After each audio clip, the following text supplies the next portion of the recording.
students, our today's history topic is the effects of the War of Independence. Previously, we had studied about the causes of the war and the events of. So, after 1857, after taking taking all the areas and regaining the control, the British passed the Proclamation of 1858 at Allahabad, and according to that, in that proclamation, the British recognized some of the grievances of the Indian people, but in reality, they paid little attention to their promises, what they had done for the favor of Indians. So, in the proclamation of 1858, the British said they would uh, adopt new policies, like they would not interfere in the religious affairs or beliefs of the Indians. Further, they would pay due regard and respect to ancient property rights and customs. They would abide by all the treaties signed by them towards the Indian rulers, and they would agree to no further territorial expansion, means they would not grab more lands in India. Uh, it was asked by the British that the guarantee would be provided regarding the rights to appointments in public service. It meant that Indians would be given more share in the administration of India, or how to govern India. Uh, Now we'll discuss that how British increased their grip on India after the War of Independence.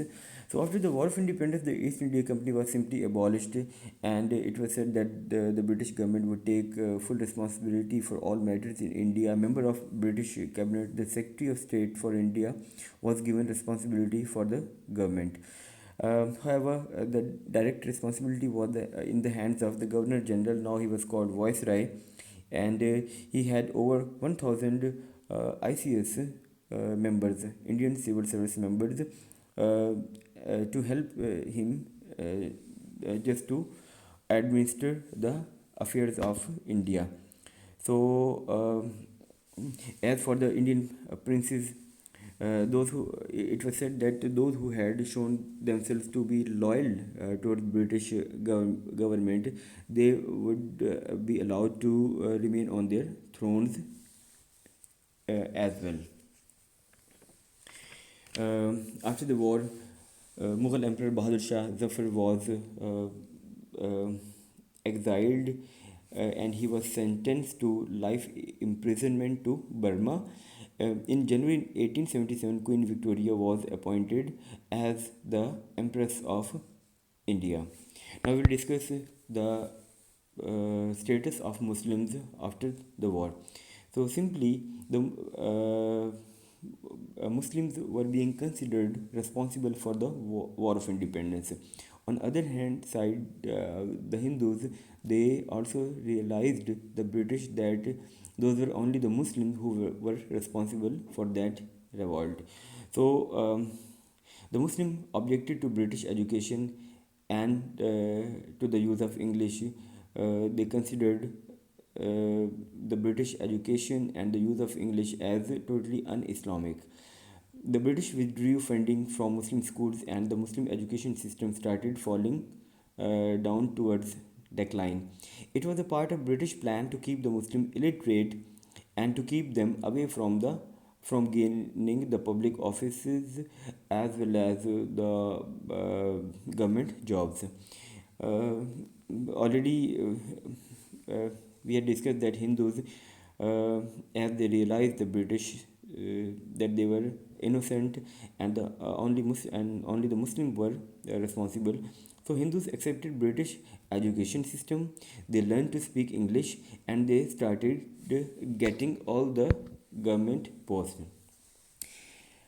By the time it was the time when the nationalist ideas were growing in India. So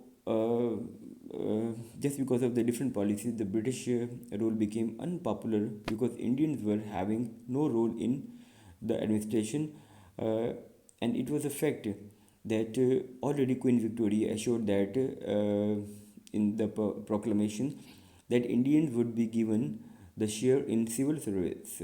But by 1870, there was only one Indian officer among 1,000 ICS officers. So this was the reality.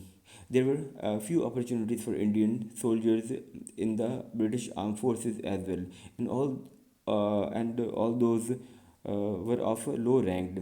All the high ranked positions in British Armed Forces were being captured by the British themselves. Furthermore, Viceroy Lord Lytton ended import duties on British cotton goods. Means he removed all types of taxes upon the British goods who were being imported from Britain. So British cotton and its products became very cheaper, and the local manufacturers who were dealing in cotton or cotton products, they found it extremely difficult to sell their goods because the British goods, they were now of very low cost. It led to widespread criticism in India. The British passed some more acts just to consolidate and just to increase their grip upon the Indian affairs. The British, in this regard, they passed the Vernacular Act of 1878 to place strict control on newspapers, uh, especially those newspapers who were writing against the British policies or who were criticizing the British policies. The British passed another Arm Act, uh, what restricted Indians to keep weapons. So the British removed any possibility of another uprising or opposition from the Indian side. Uh, so by the time different political activities started inside India, and the political awakening, the sense of political awakening was growing among the Indians. So, in this regard, in 1866, Raji Narayan Bose founded a society for the promotion of national feeling. In 1867, the yearly Hindu Mela was started in Bengal. And another example was that political groups also began to spring up in Indian society in the upcoming years.